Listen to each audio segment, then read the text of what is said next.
So if I'm going to ask you, I want to see a history of a web page, right? If there is a website called google.com and I want to see a history of this specific web page, then what you are going to tell me? You are going to tell me, sir, there is a archive website, you can archive.com, wayback URL, you can search out and you will feel like you are a pro. But there's a lot more website from where you can check out all those things. So I'll show you about a tool, okay, that is called page caches, whatever you call. I call it cached, okay, cached or cache. Some people call chachi or something. So basically I'm going to tell you about a simple and free online services for finding old version of a web page, right?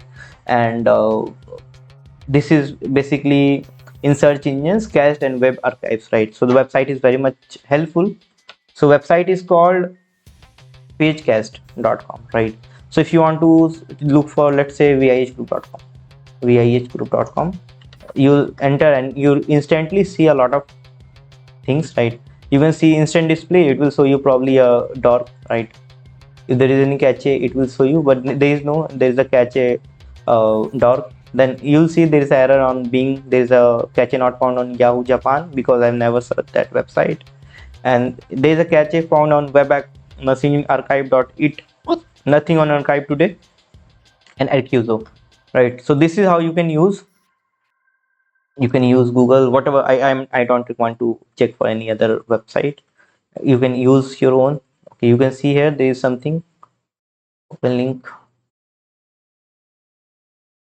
Okay, so let's see. Yes, so there might be a page, cached page, you can see here.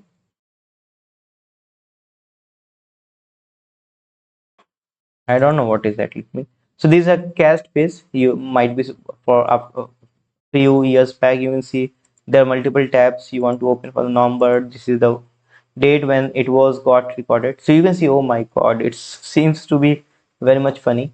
So this is how you can use this tool. Okay, you can check out from multiple website. Okay, Wayback, Archivo, and all those things. So I highly recommend, if you're investigating a domain, this is going to help you a lot. And this is for SourceMint and CTI, right?